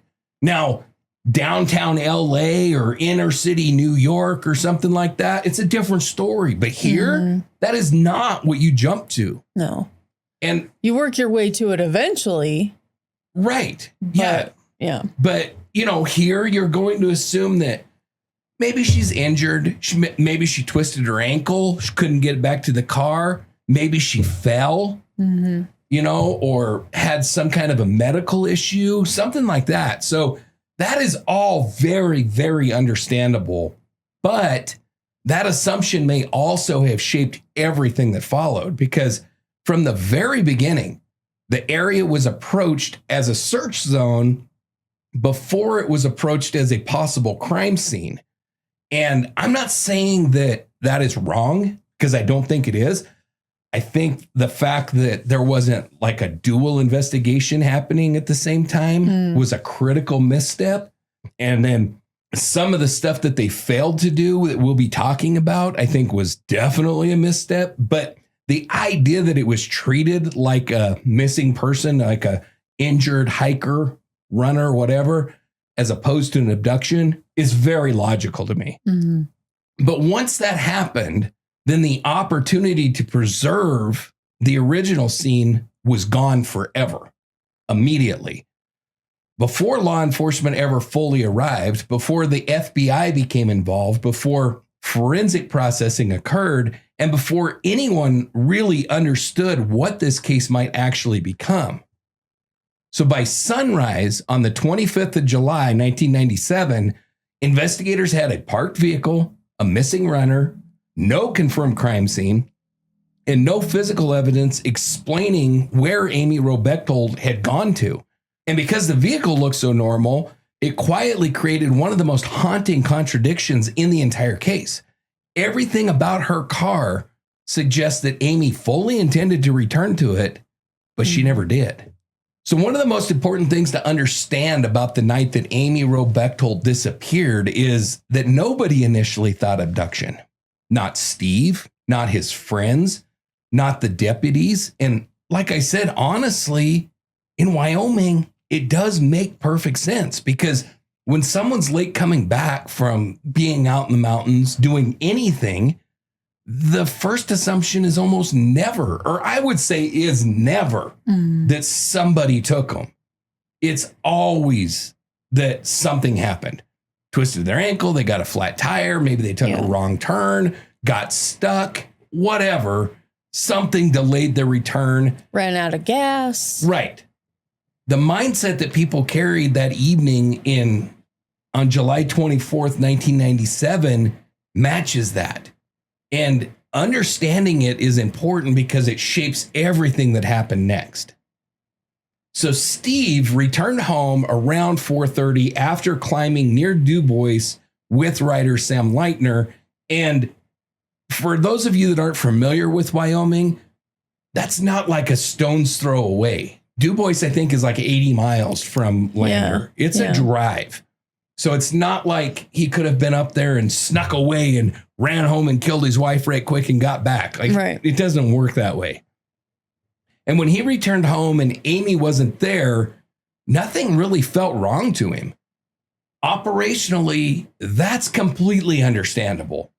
Amy had errands to run. She had her race that she was putting together. She was taking care of all the tasks for getting ready for moving. She had a run that she had to do. So there was a million innocent explanations for why she wasn't home yet when he got there. Yeah, he'd likely seen that list. Right. Yeah, I mean, he knew what she was planning on doing. So I think that's one of the things that people from larger cities sometimes misunderstand about this case. Being late in mountain country doesn't automatically equal danger, especially in the 90s. A little bit more now, but. Right. But we got to remember, like your point, this is not a time where we had widespread cell phone use. I mean, any cell phones, at least around here at that time, were those bag phones. Oh, yeah. And a big truck vehicle. I'm pretty positive that they had a cell phone with them when they found her car, because from the car they called and let Steve know that they had found the car. So they had like one of those. I'm sure it was one of those bag phones, because in the 90s, that's the only cell phones that there really was. Yeah. Was those bag phones. So we didn't have any cell phones at the time. We had no GPS tracking. We definitely had no instant communication. And the fact of the matter is we still don't in Wyoming in a lot of these places. I can't say whether there's cell service in this area now or not, but there are huge swaths of Wyoming that have zero cell service. Yeah. And not like remote spots, like on major highways in Wyoming. Yeah. You can drive for it's annoying. A couple hours. Like if you go between Shoshone and Casper, the vast majority of that drive, you don't have any cell service. Yeah. And the second you do. Exactly. Yeah. Yep. And then there's Wyoming culture itself, which I know I keep talking about, but I do think it's important, and it's not unique to Wyoming. A lot of people in Montana have a similar culture. Utah, these Western states. Wyoming is a little unique because we are so sparsely populated. I mean, there's people listening to this right now that have more people in their neighborhood than we have in the entire state of Wyoming. Yeah. And Wyoming is not a small state. It's one of the larger states. Yeah. And we have 580 thousand people in the entire state. So we're very sparsely populated, which is important because it does create an independent people, because we don't have a lot of people that we can rely on. We don't have businesses around that can do stuff for us. So we just do a lot of stuff independently, and we kind of become self-reliant. And people disappear into the mountains for hours all the time around here, and sometimes longer, sometimes for days. And when I say disappear, I don't mean like they go up and disappear. I just mean that I was just about to say that word's not used sinisterly. Right.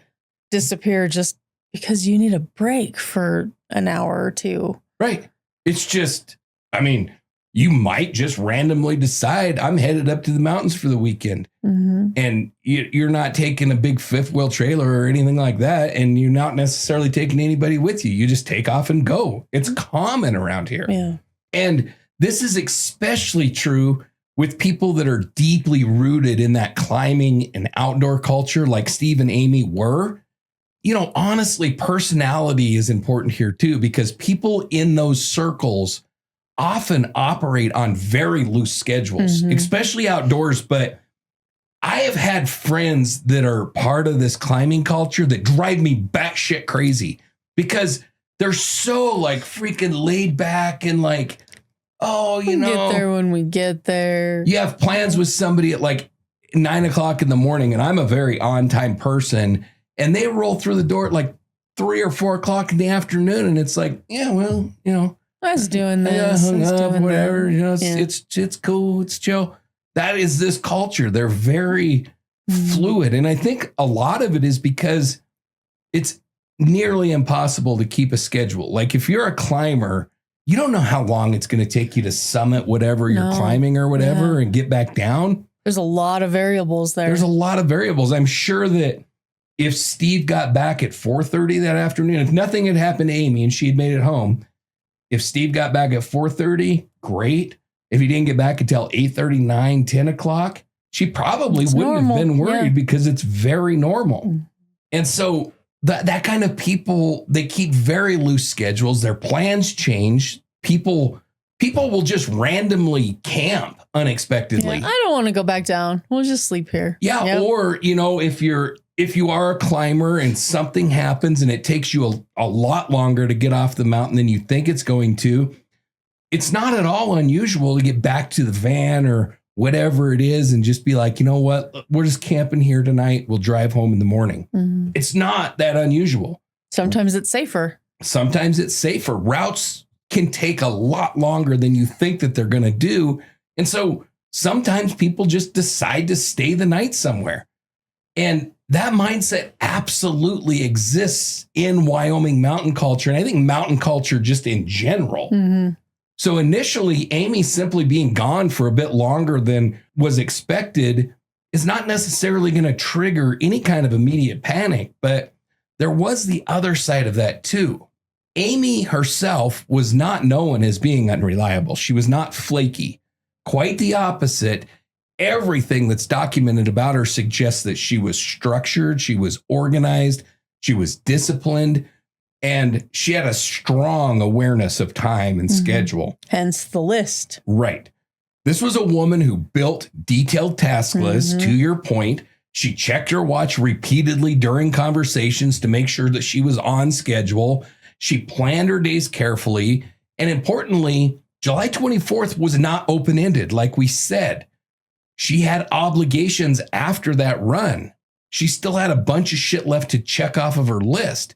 So she had every reason to return home on schedule, which means there's an important distinction here between like normal late and what Wyoming people sometimes would call mountain wrong. Mm-hmm. At first, Amy was just simply late, but eventually that delay stopped fitting her behavioral baseline.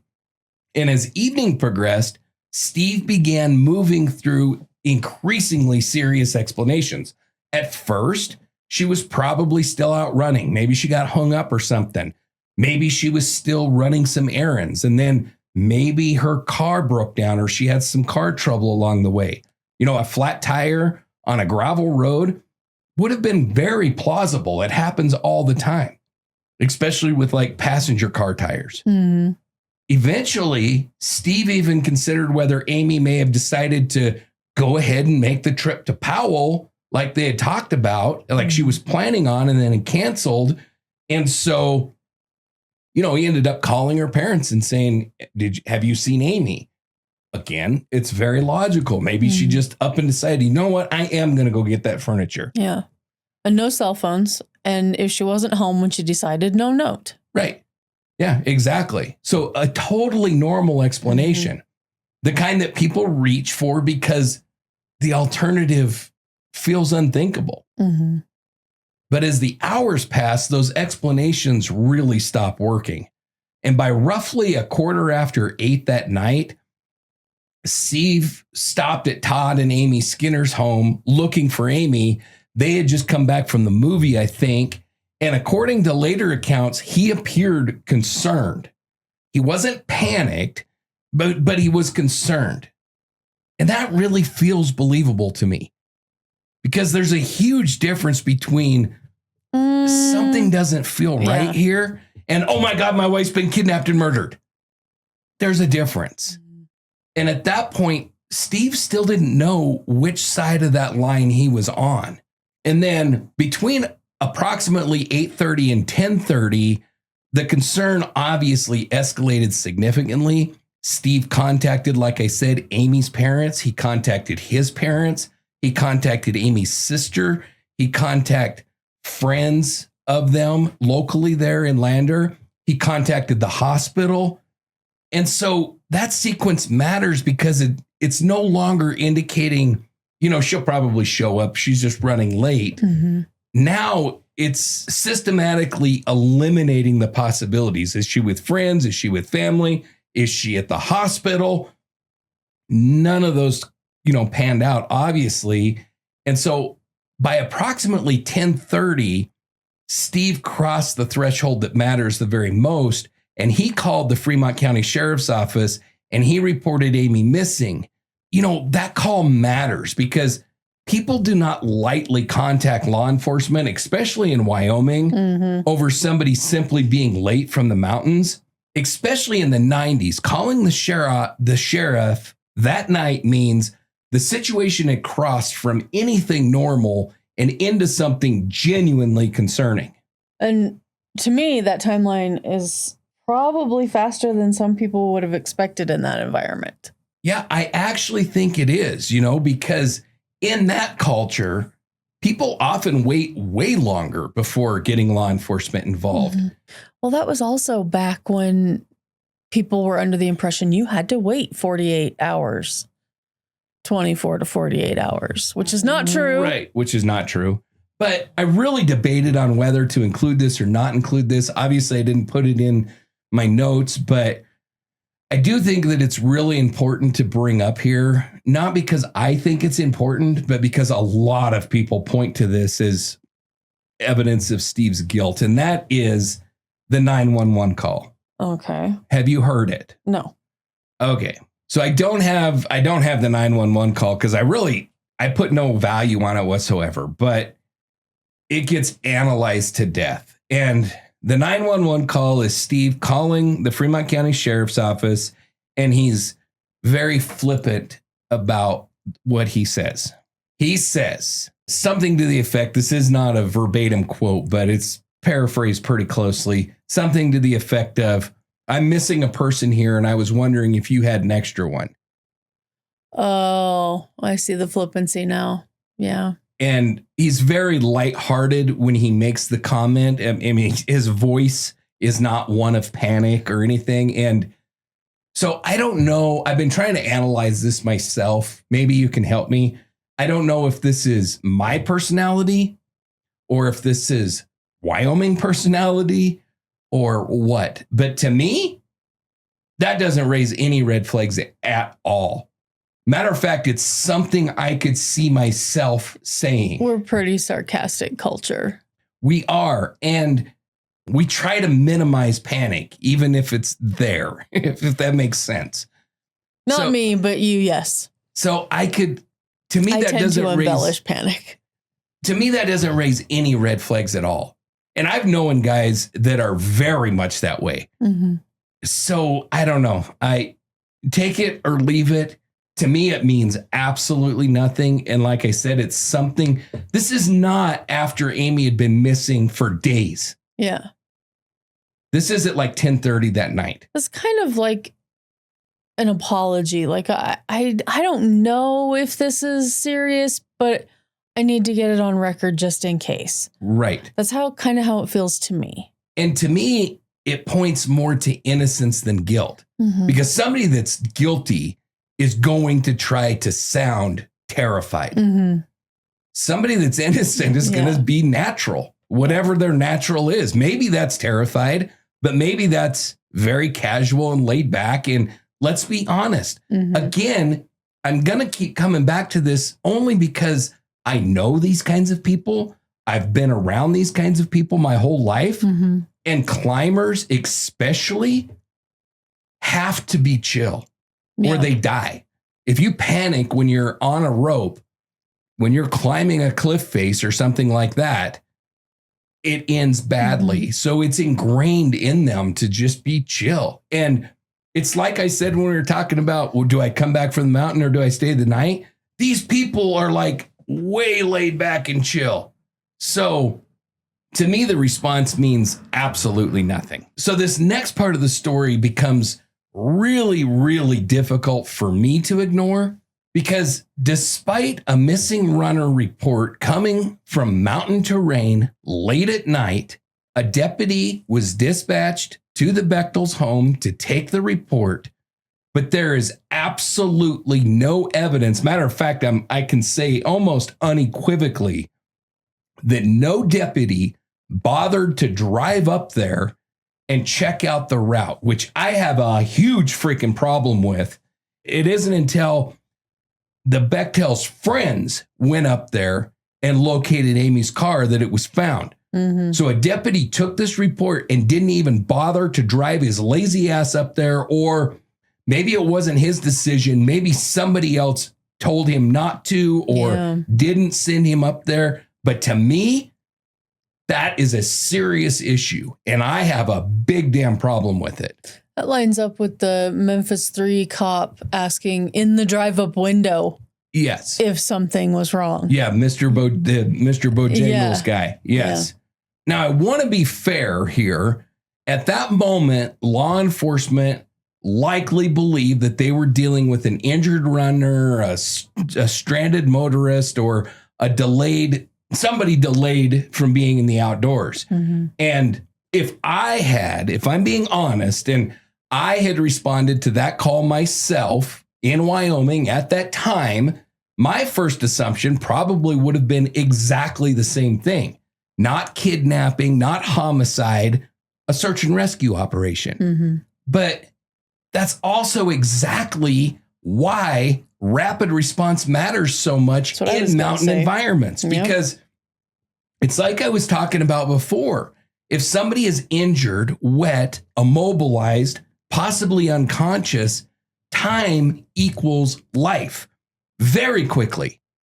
And this was not someone missing from a freaking shopping mall or on a city street or in a suburban neighborhood. It was a runner in mountain country with no cell phones. Nighttime is coming quick, much lower temperatures, and in a terrain that's capable of hiding an injured person surprisingly fast. And like I said, I checked the weather data for that night, and it was in the low 50s. 50 degrees might not sound deadly, but in a light tank top and shorts, maybe we know that it rained that afternoon. Maybe she got wet. She's possibly injured or immobilized. We are talking about legitimate hypothermia territory here, especially over the course of several hours. And so that's why many people, including me, question why in the hell no deputy immediately went and checked that route once Amy was reported missing. It doesn't make sense to me. A simple drive up Sinks Canyon and the Loop Road was low risk, low cost. It would have cost nothing almost. The deputy's already out. He's on shift. Right. Where you're going to pay a little bit in gas to drive up there and back. Yeah. When he's probably already just cruising around. Doing nothing. But still driving around. Yeah. Right. The potential, the reward is tremendous because you might save a life. So almost no cost, very low risk, low cost, but a huge potential reward. Instead, the first critical sweep was performed by the Bechtel's friends, which, I don't blame them. Of course, I'm not pointing fingers at them. Right. Of course, with what happens in this investigation, maybe it wasn't better that a deputy didn't find it, but in a normal situation, it would be better for law enforcement to discover a potential crime scene than regular civilians. Now, around 11 o'clock, Todd and Amy Skinner returned home from the movie. Like I said, they learned Amy still had not come back. Their response was immediately. They grabbed Dan Whistler and they headed towards Sinks Canyon and the Loop Road themselves. And that's important because these are not casual acquaintances. Todd Skinner was one of the most accomplished climbers in the entire world. This guy was like the elite of the elite climbers. He ended up dying in a climbing accident in Yellowstone years later. But he was like a world-class rock climber. Amy Whistler was an elite climber as well. So these are very highly experienced mountain people. And as soon as they heard Amy was still missing late that night, they treated the situation seriously, seriously enough to self-deploy into the mountains immediately. And that says a lot because these experienced outdoors people, they understand, even if the freaking dumbass sheriff's office doesn't, they understand that when timelines stop making sense in mountain terrain, you have to move fast. Then came the moment that changed everything because around 1:30 that morning, like we've talked about, they found Amy's Toyota Tercel near Burnt Gulch. The car was there. Amy wasn't. And psychologically, that changes the problem completely because up to that point, the working assumption still allows for an innocent delay. Maybe a broken down vehicle, maybe a flat tire. But once that vehicle is located, the search becomes something totally different because now they know Amy reached her route, she parked, she started her run, and yet there was no injured runner nearby, no calls for help. I'm sure they were calling out for Amy. Nobody was answering. There's no obvious injury site or a place that she fell. absolutely no sign of where she had gone or what had happened. I think that's the moment that everything stops feeling normal to everyone. Yeah, I think so too, because if Amy was conscious or mobile and she was still anywhere near the roadway, then you would increasingly expect some kind of a response. There would have been headlights up there, voices, people calling her name, something. Instead, there was nothing but just absolute silence. And at that stage, the search was still operating almost entirely under that rescue mindset. They still expected to find her up there with a twisted ankle. Maybe she slipped and fell. Maybe she became disoriented. Maybe she was suffering exposure after being stuck out there at night, off the route, possibly wet, the things we talked about. That's what the first hours looked like, at least operationally. But every hour that passed without finding Amy created a new problem, because every delayed hour searching for injury also delayed recognition of other possibilities. If she was injured, time becomes very important. If she encountered foul play, time mattered there too. Every lost hour narrowed the remaining options, which is why I get so pissed that a deputy didn't drive his lazy ass up there. Yeah. And importantly, had the situation escalated faster operationally, then certain resources may have been more viable earlier. If a frickin' deputy would have driven up there, discovered the car at 10:30 or 11 o'clock instead of 1 a.m. or 1:30, then stuff like thermal imaging is more viable, especially if she's deceased, because, you know, a body doesn't instantly cool. Yeah. It takes time. So the warmer a body is, the more likely it would be picked up by thermal imaging. Now, that's only relevant if she's deceased. If she's alive, obviously, her warmth is going to continue as long as she's alive. But if we have a deceased victim up there, thermal imaging becomes important. And this doesn't mean you have to call in the National Guard with helicopters at that time. I can't tell you how many times when I was on the fire department, we got called out to look for missing persons because we had a thermal imaging camera, and we would drive up and down the roads in the truck, you know, looking out with thermal imaging camera to see if we could pick up any changes out there. So it doesn't mean that a helicopter would have had to have been involved, but in whether it's foul play or whether it's a missing person, time is everything. And the fact that we lost hours because a deputy wouldn't drive his lazy ass up there pisses me off, regardless of how it came out, whether she would have been injured and succumbed to the elements during that time, or what we think happened and she had encountered foul play. Either one of those, it's still the same. Get your lazy ass in the car and drive up there. Yeah. Now, none of that guarantees, obviously, that Amy would have been found. She probably wouldn't have. But in mountain search operations, every minute changes the next minute. That's just the reality of it. So as July 25th approached, the situation surrounding Amy Wroe Bechtel was beginning to separate itself from any kind of ordinary wilderness emergency. Not dramatically, but very quietly, because the deeper that searchers moved into that night, the less the situation behaved like a lost runner, and the more it began feeling like something else entirely. So by sunrise, Amy had officially become more than a late runner. She was now a missing person in Wyoming mountain country. And within hours, the search effort surrounding her disappearance would become one of the largest in Wyoming history.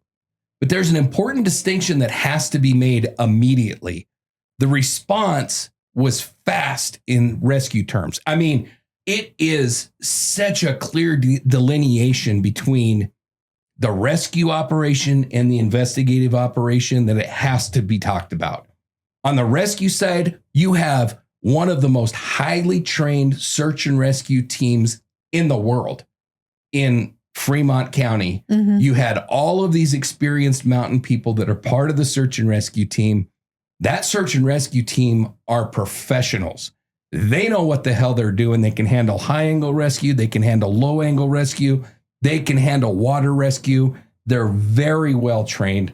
And generally, Wyoming search and rescue teams are very good because they get a lot of practice. Right. A lot. There's almost always a search and rescue team out somewhere.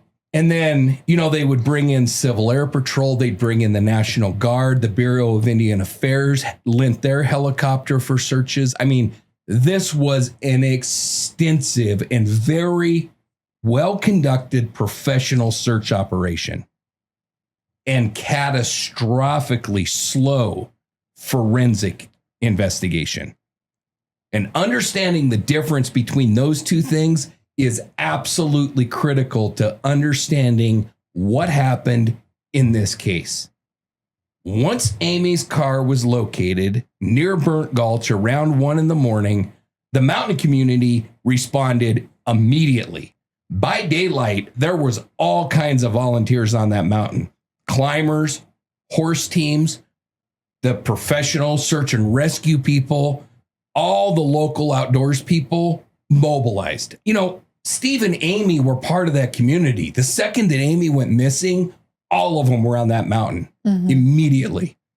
Within days, they had the helicopters, thermal imaging, they had cadaver dogs up there, they had search dogs up there, they had mounted search teams, they had divers up there, they dove Fry Lake.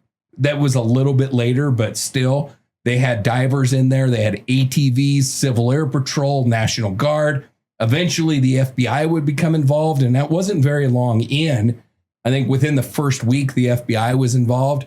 Operationally, that level of response from rural Wyoming County in 1997 is impressive as hell. This was not a community that was sitting back and doing nothing. Quite the opposite. Landers outdoor culture produced exactly the kind of response that mountain towns often produce. People moved fast. So from the search and rescue side of things, it sounds like people took this very seriously, but only once the car was found. Yeah, I mean, they did everything exactly right from the search and rescue side. There's no need to mobilize search and rescue until you identify that there's a problem. Because the piece of shit deputy wouldn't drive his lazy ass up there. We didn't know that until 1 o'clock in the morning. He could have identified the problem a lot sooner. And I mean, we're talking maybe 11 o'clock instead of 1 o'clock. So we're not talking days, but again, it matters. Every hour counts. Every minute counts in a situation like that. Yeah. Animals, weather. Right. Every minute counts. Everything. Yes. And I just cannot say enough good about the search operation for Amy Wroe Bechtel. It was impressive. It was impressive by any standard. I don't care what state you're in. I don't care what resources are available. What they did looking for her was unbelievable. I mean, it was incredibly impressive. So, I think it's important that obviously this was not a nobody cared situation or nobody searched. That is absolutely not true. They searched aggressively. There was a lot of searchers. The problem was they were searching for an injured runner. They were not processing a potential crime scene. And that distinction changes everything. The first assumption still remained that Amy was somewhere near that road, maybe injured, possibly unconscious. Maybe she was stranded off the road somewhere after she fell. And like I said, that's a very reasonable assumption at first. But the terrain itself quickly began creating a contradiction because where this happened, like we said early in the show, is not deep wilderness country. This was not someone disappearing hundreds of miles into untouched backcountry, deep inside some technical climbing terrain or days away from civilization. The loop road itself, like I said, is a very well-maintained gravel mountain road running through relatively open pine and fir trees with accessible drainages and lots of breaks for visibility. And that matters enormously because if Amy had fallen and broken her ankle or fallen unconscious, somehow suffered some kind of medical event, or even died anywhere near that immediate route corridor, searchers would have found her very quickly, especially after daylight. Mm-hmm. And that's one of the most important realities in this case is the search effort was extremely capable. An article in The Outside described this search as, quote, the Rolls Royce of search efforts. And it really was. You'd be hard pressed to find another search anywhere that was better than this one. I mean, they pulled out all the stops. They searched on foot. They searched on horseback. They searched on ATV. They searched from the air. They used thermal imaging. They had divers. They had scent dogs. They had cadaver dogs. All the drainages were checked. The water was searched. The immediate route that she was running was worked very heavily. They said that they pretty much covered it shoulder to shoulder and covered that whole area. Mm-hmm. And they found no body, no blood, no torn clothing, no abandoned gear, no obvious injury site, no biological evidence. They found nothing. And the deeper the search moved into the first full operational day, the stranger that absence became. But here's the reality that investigators slowly begin confronting. This case was no longer behaving like a wilderness accident. Now, that realization probably didn't happen instantly. It's not like on sunrise on July 25th, they were like, okay, this is not an accident. Somebody pushed a button. At that point, rescue mode still made sense, but by the end of the first day, the situation should have started shifting operationally, in my opinion. Tell us why. Now, that doesn't mean that at the end of the first day that you call off the search, but I think any responsible agency, at least by that point, needs to start confronting the possibility of foul play, especially in this terrain, because it had been searched by aircraft. Dogs had worked the scene. They picked up a scent that just ended. Now, we don't have the actual route of the scent trail, so I can't tell you the specifics of that, but I can tell you it often indicates somebody got into a vehicle. I wonder why that is. Because it's still an open investigation. Oh, true. Okay. So there's all kinds of shit that we're not able to get a hold of. 30 years, my brain didn't. Right. Yeah. Trained searchers were finding absolutely zero trace of Amy anywhere in that immediate area. In this type of area, absence becomes evidence too. And one of the most important and misunderstood details of the case involves the scent dogs. According to what was reported, dogs picked up Amy's scent along portions of the route and then lost it. And that detail may be enormously important because the dogs appear to confirm that Amy really was there. She ran on that road, which aligns perfectly with everything that we know about her and her plans that day. And then the scent trail stops.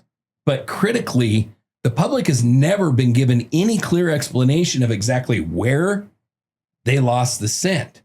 And why that isn't public, I have a hard time saying that that has any investigative value to an open case. We know exactly where the scent trail from Maura Murray stopped. That's still an open case. Like, how is that going to affect anything in court if it ever gets to court later? I have a problem with that, but still, we don't know where it stopped. I mean, there could be different explanations for why it stopped. Maybe the rain disrupted it. Not likely. Maybe the terrain did. Not likely. Maybe the search traffic did. That's a real possibility. Or Amy was taken out in a vehicle, which is a very good possibility.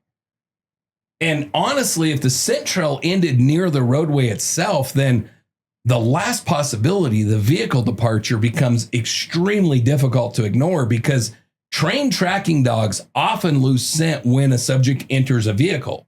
Now, it's not proof of that, but it is significant.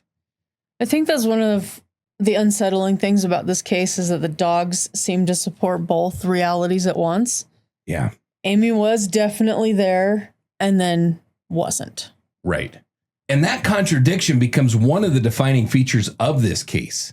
The aerial searches also matter enormously because thermal imaging was deployed relatively early in terrain that was actually fairly favorable for detection in thermal situations.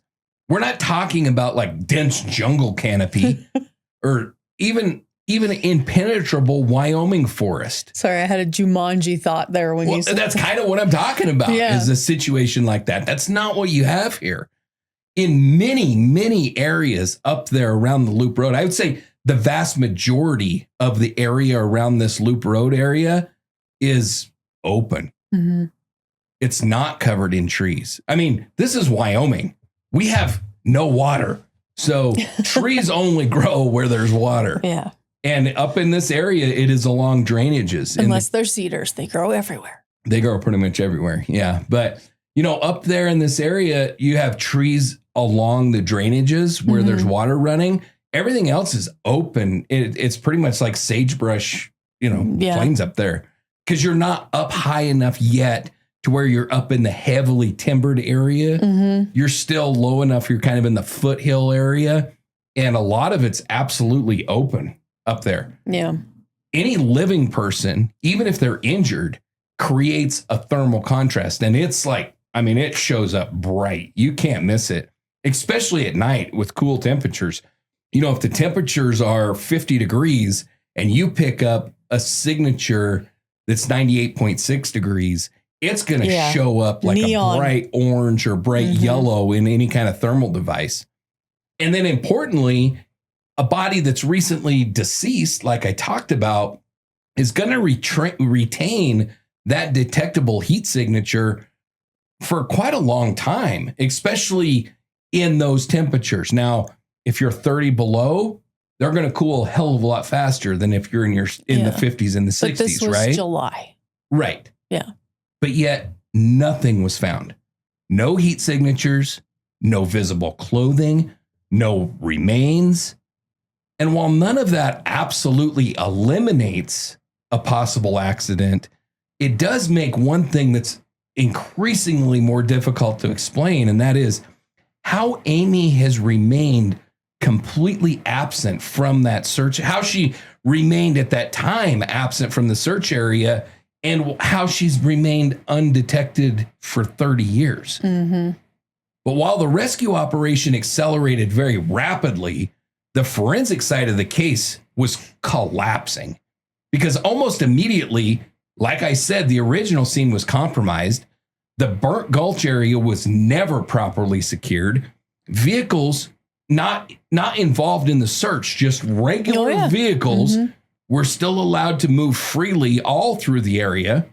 Searchers entered the area freely. And worst of all, Amy's car, likely the single most important physical evidence in this case that was found, was driven home by civilians before it was ever processed. Yeah. And that is not the fault of them. Yeah, it wasn't malicious. No, and it only happened because the freaking deputies didn't drive their lazy ass up there. If they would have been the one to find the car, but they could have secured it. Yeah. Right. But a current investigator on this case said that one of the biggest mistakes in this case was them releasing Amy's car. So I think that law enforcement gave them permission to take the car. Oh, okay. That mistake alone might have permanently altered the entire trajectory of this investigation because that car is not just a vehicle. It may have been the only viable crime scene that investigators would ever have, especially if somebody entered that vehicle to take her wallet. I think we can say that she wasn't taken from that car, but it's hard to explain that wallet. I think whoever took her has the wallet. Mm-hmm. And so there's very likely fingerprints that were on that vehicle. Maybe trace evidence, maybe fiber transfers, maybe biological material. All of it was compromised the moment that car left that parking area. Mm-hmm. And years later, investigators are saying that allowing that car to be moved was one of the most damaging mistakes in this entire case. And I agree with them. And then there was another enormous missed opportunity that flat out pisses me off, and that is roadblocks. Now, I want to be sure to frame this correctly because this is not about catching a kidnapper at this point, at least not at the point that I'm talking about. Even under a pure rescue mindset, roadblocks and witness identification matter enormously. Because if you're trying to locate an injured runner or a stranded person or someone seen along a route, the fastest way to narrow the timeline down is to identify anybody that's in that area, who passed through, who might have seen her, who saw another vehicle, who noticed anything unusual. And yet there's absolutely no evidence that outbound traffic from that area was stopped or documented that night or at any other point. Anyone who was in that area was allowed to just simply leave. Mm-hmm. That's really difficult to defend. Yeah. And you're talking to somebody that's been involved in searches, and I've encountered this on both sides. I have been in the mountains when somebody has gone missing, and I have been stopped by law enforcement or by searchers and questioned about if I saw anything. Yeah. Not because they thought this person was murdered or kidnapped or anything like that, because they were missing and they wanted to know where I had been and if I had seen them for a couple of reasons. One, if I had seen them, then they have a place that they can go. Or two, if I say I didn't see them, I was in this area, I never saw anybody all day, well, then they maybe don't need to focus their search areas on that area so hard. Maybe they're going to look in an area where nobody was and nobody reported seeing nothing. Yeah. So it's extremely important. It just blows my mind that this wasn't done. Doesn't mean that you have to, stop everybody and search their vehicles. That would not have been expected at this period of time. That would have been insane.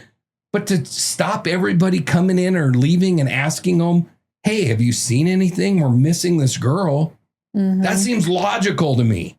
Yeah, it's a good time to be passing out those flyers. Yes. Yeah.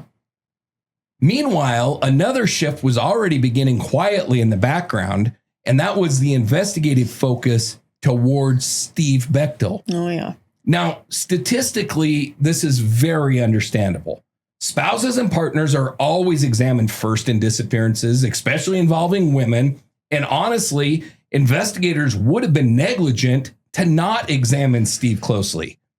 But there's a huge difference between investigating someone and deciding that they are the answer before you really investigate anything, before you investigate any competing theories, before you investigate anything else.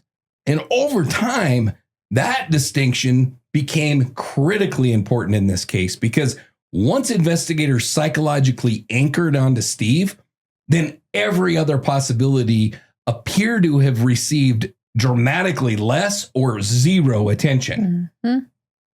Now, I can't say that they received no attention, but a hell of a lot less than Steve did for sure. And that's going to become especially controversial later when Delwayne Eaton emerges as a possible Your favorite person. When his brother Richard calls investigators.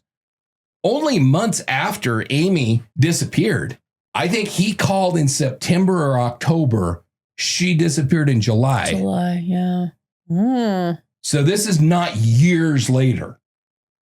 Now, to be fair, investigators in July of 1997 could not have possibly known the full scope of who this piece of shit really was. That hindsight did not exist then. But he kidnapped the Breeden family in September of the same year. And then Richard called and said he was in the area when Amy disappeared. Yeah, your flesh and blood is calling on you. You got to look into it. Right.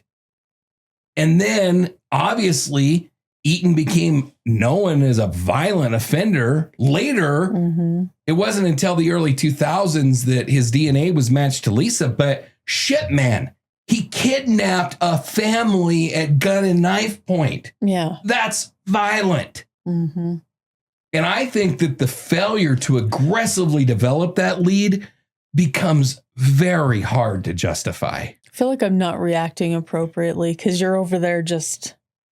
I'm just like, I'm pretty animated about this case.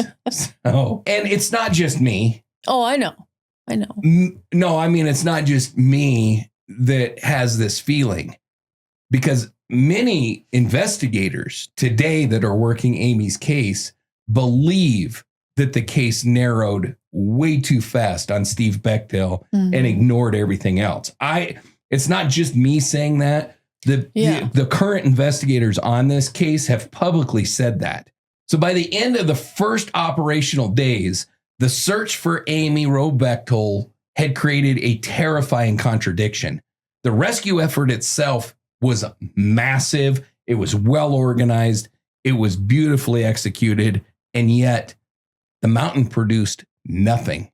No injured runner, no lost athlete, no remains, no accident scene. Nothing.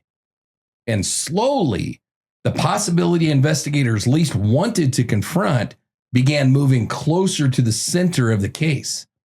Amy Wroe Bechtel may not have remained in that mountain corridor long enough to be found at all. So for nearly 30 years, Amy Wroe Bechtel has existed inside two very different stories. One is the mystery. The unanswered questions, the failed searches, the theories, the suspects, the silence that was left behind on that mountain road just outside of Lander. But the other story is the woman herself, a daughter, a sister, an athlete, a photographer, a young woman building a life in Wyoming while chasing goals that most people never have the courage to pursue. And somewhere in all of this, that part can get lost, because Amy did not begin as a disappearance. She began as a life, a real life.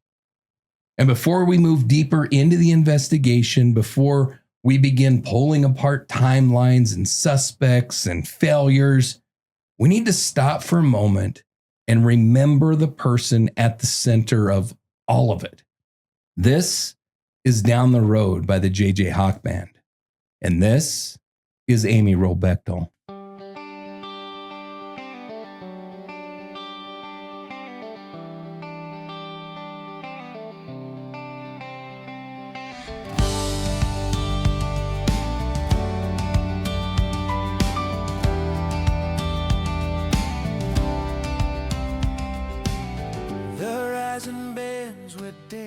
When people talk about Amy Wroe Bechtel, they usually begin with the mountains, the road, the search, the disappearance. But the people who loved Amy first didn't know her as a mystery. They knew her as movement, not just running, movement through life itself. Amy was the kind of person who filled her days completely, not because she was restless, but because she was alive in the fullest sense of the word. She ran because she loved the challenge. She photographed the world because she noticed beauty that other people passed by. She climbed mountains, worked hard, made plans, built routines, pushed herself constantly toward whatever came next.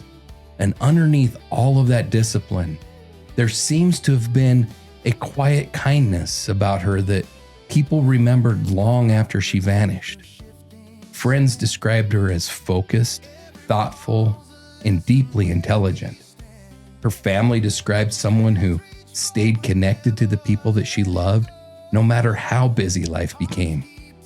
That's important because over time, cases like this can slowly strip a person down into just the evidence, a timeline, a suspect pool, a map.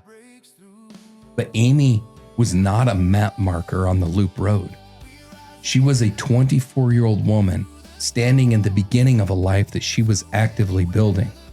A new home, a marriage, a running career, creative ambitions, community involvement, future plans. Everything about July 24th, 1997 points toward forward motion. Nothing points towards someone preparing to disappear. And maybe that's the part of what makes this case linger so painfully here in Wyoming, because Amy represented something deeply familiar here: independence, confidence in the outdoors, trust in the mountains, trust in routine, trust in the idea that a person could go out for a run and come home safely afterward. For a lot of people in this state, that trust never fully came back after Amy vanished, because the mountains are supposed to give perspective, freedom, peace, not silence that lasts for decades.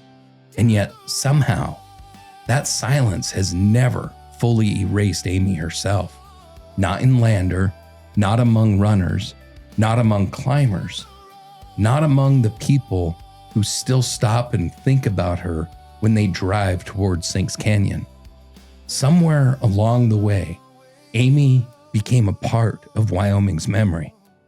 Not just a disappearance, but as a reminder of how quickly an ordinary summer afternoon can become something permanent.